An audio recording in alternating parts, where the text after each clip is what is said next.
Hello chess friends and welcome to Azad's chess channel and welcome to my Basics in Chess series. So in this series we see opening principles, middle game strategies and the endgame strategies. So today I wanted to talk about a very important opening principles and it is so-called knight on the rim situation. So there are these two expressions in chess which say the knight on the rim is a grim, and there is also the expression the knight on the rim is a dim. So which one of these two is it? Well, sometimes your knight on the rim or on the edge of the board can be a good decision, but basically it's really a bad decision because the knight's activity is of course best in the center. So you see this knight on d5 here has 8 squares that he covers, and this activity of the knight is of course best on this central squares. So you see now in a couple examples that while playing with your knight on the rim, you should be really familiar with the possibility that your opponent can maybe trap your knight. So you should really avoid it. When you play with the knight, at least consider some tactical possibilities. When you don't see anything, tactical possibilities or maybe strategical improvements of the position, don't do that. Don't play with the knight on the edge of the board. So here I wanted to show you a game. It's played by Laurent Freshenet against Etienne Bacrot, and believe me or not, both of the players are 2700 rated players. So it means they are really experienced, they know their chess, and they are really strong players. So here Laurent Freshenet makes a decisive mistake, and he played the knight on the edge of the board. He plays the knight on the rim, and probably he was annoyed by this potential f4 move, but this f4 move would really just improve the position of the knight, because then you would have a very nice centralized knight on e4. So here after f5, as I said, knight on h5 was played, and now Etienne Bacrot, an experienced player, uses this moment immediately and plays the move f4. And you see now this knight is really trapped here. It's not about that black will maybe trap the knight and take it, but this knight is out of game. It cannot jump here on f4, it cannot jump on g7, it cannot jump on f6, and it cannot jump on g3. So you see, when you play the knight with the knight on the rim, when you play with the knight on the edge of the board, at least you have to have some tactical possibilities or some strategical improvements of the position. Here White didn't do any of that. He just played the knight on the edge of the board without any ideas, and lost the game because of it. So let's see the continuation. Here bishop on d5 was played, queen takes d5, queen takes, and now c takes d5. Still we have the position in which White cannot play with the knight. So the knight is really out of game here. Bishop on d2, we have bishop on d7, rook on c1, we have bishop on c6, closing the position on the c file.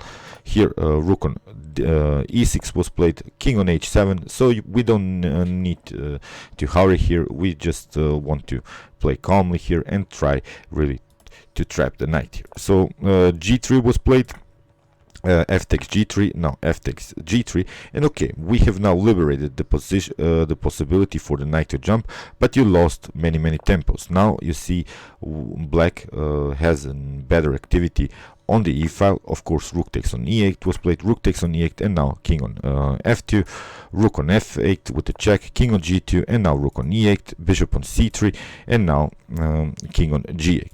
We have rook on f1, we have bishop on b5. Still this knight is really on the edge of the board. It doesn't participate in the game at all. So here rook on e2, we have g4, here rook takes on f2, king takes on f2, now bishop on c4. You see now the activity again of black pieces is simply better. b3 was played, here bishop on d3, here bishop on d2, we have king on f7, king on g3, and again well, White makes his mistakes. He takes sort of this square for the knight. Bishop on b1 was played, here we have a3, knight on f8, bishop on f4, and now you see g6. So you see unbelievable stuff here played by White. He left this knight on the rim for the whole game, Maybe, of course, white could have gone here for a draw, but stayed with this knight on the edge of the board and got punished because of that. Here with the g6, white simply loses a piece. Unbelievable stuff by our 2700 rated player. So see, be careful while playing with your knight on the edge of the board. So let's see now another example. Here it's a game played by Dominguez Perez against Quesada Perez, and here white played the knight again on the edge of the board. It's okay because you see in the continuation after bishop on e4 and here bishop on b7, you see this knight can maybe get attacked by the queen here on a5, but we can fix it here with the move b3, and then after maybe a potential bishop on e3, we would really occupy this very weak squares here, the c5 and this b6. So it means this knight on the edge of the board controls this dark square weaknesses here on the queen side. Still, we have also sort of a positional pin here because black cannot immediately play the move c5 because of course we have the spin and you lose the bishop. So here bishop on f3 was played, queen on c7. Now this bishop on e3 idea, we want really to have this control of this very weak square c5 and b6. As you see, this knight on the edge of the board is really good because it paralyzes really here the queen side. Here knight on d7, that's why was played here by black, because we want to also have a counterplay here on this very weak square. So here rook on d1 was played by white, and you see what now white is building really of fortress here on d file. So really a nice battery. Black still needs more time to regroup his pieces.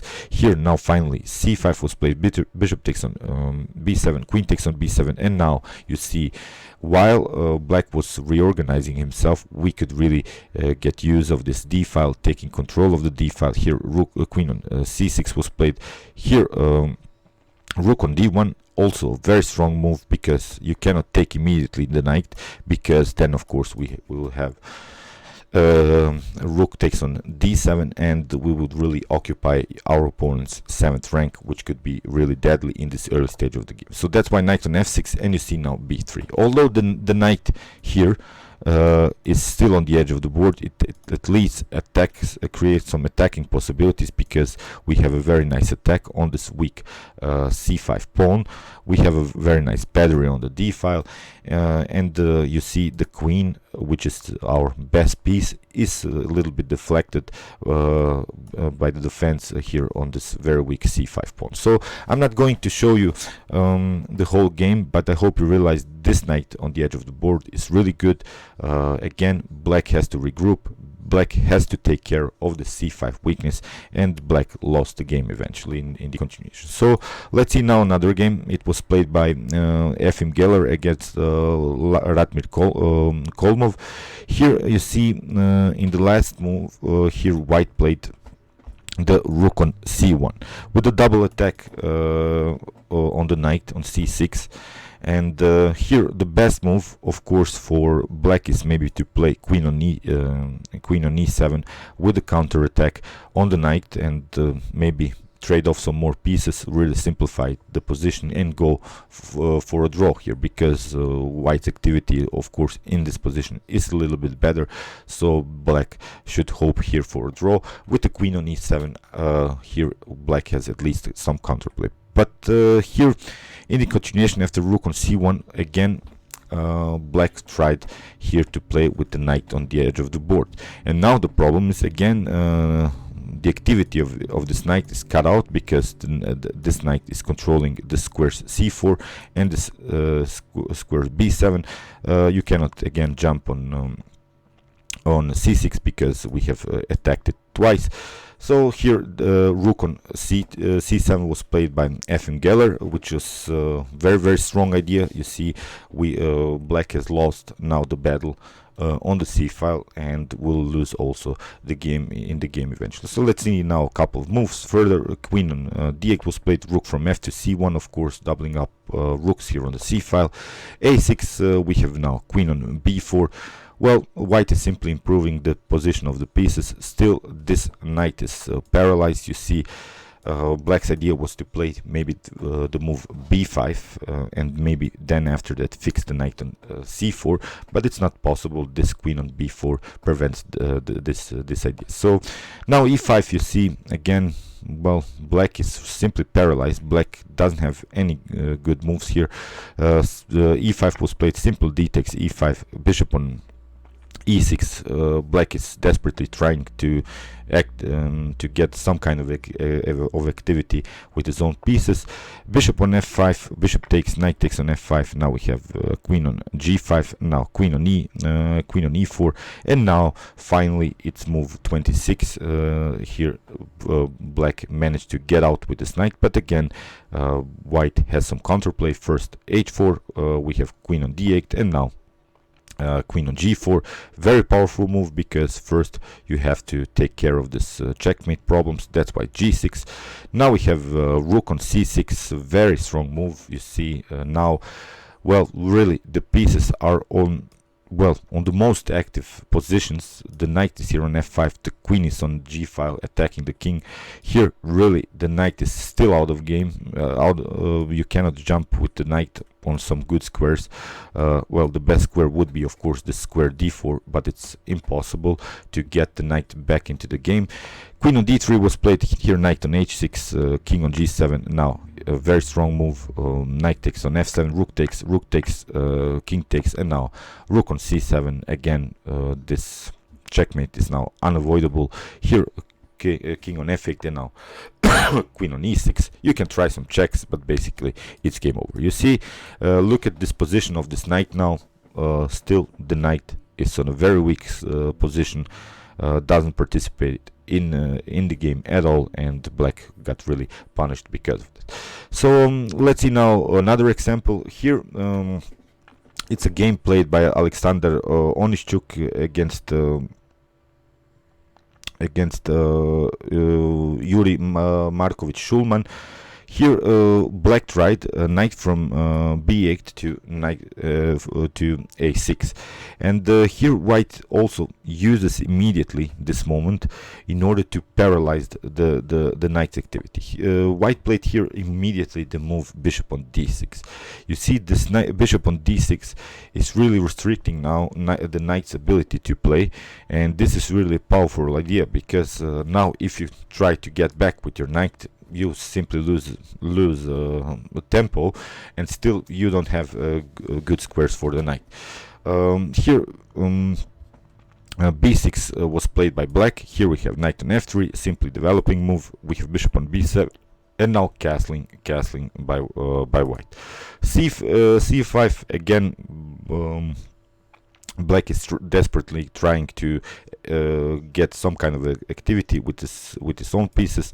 Knight on h4. You see, now we have the knight on the edge of the board, but it's really with some attacks, because after queen takes on h4, now we have queen on a4. You see, and we have now the situation in which, well, black is really paralyzed here. He has to play king on d8. That's the only square.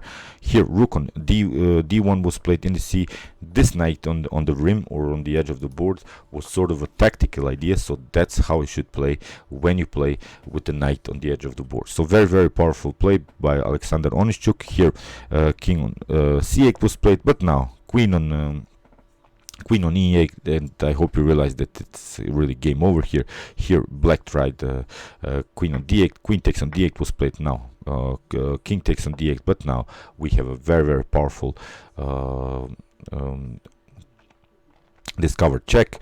King on c7 had to be played. We have bishop takes on g7, knight on f6, but now first bishop takes on f6, and in this position white has a really completely better endgame here with the bishop pair, with the activity of these bishops, with this weak pawn structure on the king side. Black was here on the losing side. So I hope you realize these ideas. When we play with the knight on the rim or on the edge of the board, at least consider some tactical possibilities. When you don't have any tactical or positional advantages. Don't do that. Don't play with your knights on the edge of the board. Play them as central as you can, because on the central squares the knights have the best activity in the continuation of the game. Okay, I hope also that you enjoyed this video. Meanwhile, you can watch my other basics in chess videos with some middle game strategies and game strategies in the opening principles. And you can also watch my chess tactics and chess puzzles videos, in which I show you all of the tactical possibilities that can happen in a chess game, and also with some checkmate patterns. And you can also watch my how to spot chess tactics videos, in which I show you common positions in which tactical possibilities are really present.